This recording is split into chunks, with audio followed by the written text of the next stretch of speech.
I want to go back. He wants to go back. I want to go back to the farm. Go back far away from home, with a milk pail on my arm. I miss the rooster, the one that used to wake me up at 4 a.m. down on the farm.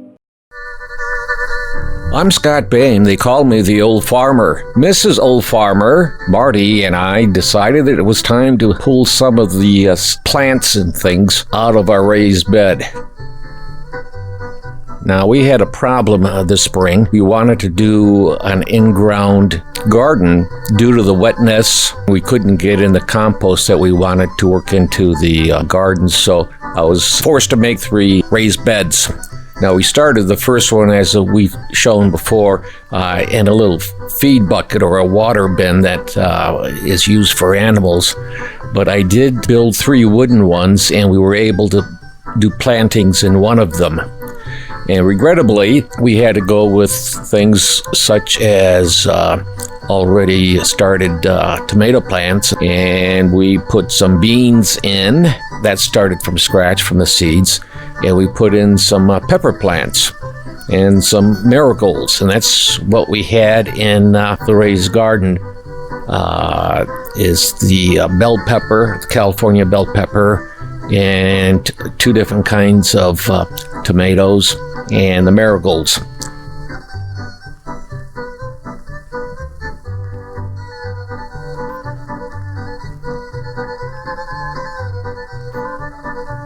We've been pulling the tomatoes out, and even if they're ripe, didn't have much flavor, and so did pull the ones that were starting to turn, but we weren't worried about using the green tomatoes, so we were pulling them out. And if we could save a tomato plant, that would be fine and dandy, but if not, well, there goes the tomato plants.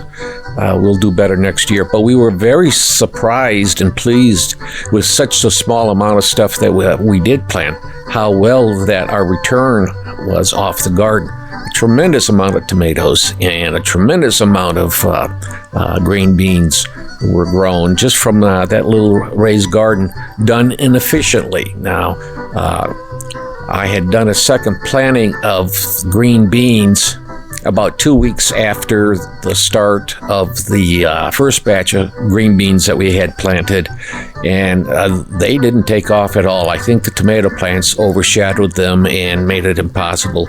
So at the very right, we had several green bean plants, then we had the tomato plants, then we had the bell peppers, and at the very left we had the marigolds. And of course, as we all know, the tomato plants completely took over the raised bed and started thwarting the efforts of the green beans. But we got quite a few off of them, and we were pleased. And as we had shown before and mentioned, that our dog Mimi enjoyed coming out to the garden to get a fresh green bean. She enjoyed that at the end of a family walk. So we've been tearing apart and cleaning and taking out different things. And as I said, we would have kept the tomato plants if we could. It just didn't work out. So we ended up taking out all the tomato plants. And we still had plenty of fresh tomatoes to eat.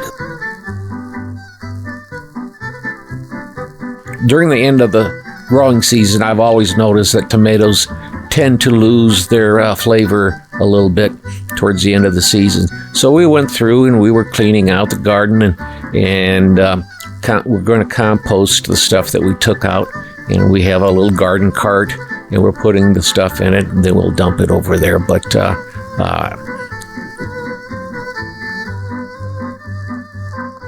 if I rolled the fence up and put it in the garage, but I left some of the bean plants there so that in case they want to put any more beans out, that's fine. And also for the wild animals that might want to have a little taste of a bean or something like that. But pretty much the raccoons have learned to stay away from the raised beds because of the flashing motion sensor lights. And the times that I came out and just kind of shooed them away. I didn't scare them or anything. I just kind of shooed them away, and they knew they weren't supposed to be trying to get in the garden. So if they get in now, I'm not going to worry about it.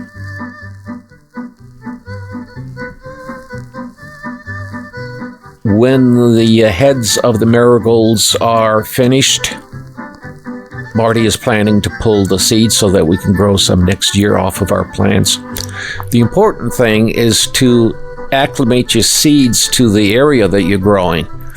If you keep getting new seeds every year, and sometimes you have to do that if you grow hybrids, but if you're going with the heritage plants for gardening, you can save the seeds, and then the seeds will acclimate, the plants will acclimate better every year to your location so that you get healthier and sturdier plants because they're getting used to what the climate is like in your area. Whereas if every year you go into the seed company and get seeds, well, those seeds haven't grown in this area. You hope it's in at least the zone that you're in that the seeds come from. And so we'll see how it turns out with some of the seeds. We've saved some of the green beans, and we'll see how it is.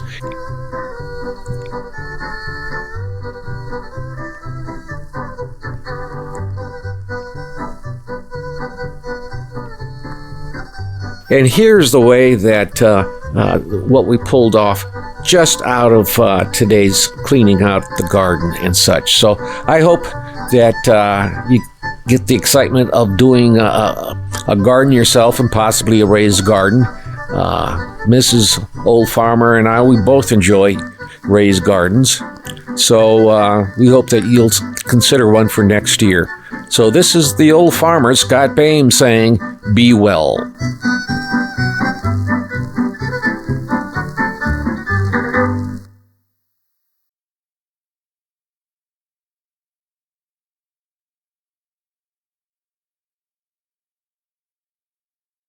Thanks for being with me here this morning for another morning ramble, unscripted, off the cut, day number 78 in a row of doing this or whatever.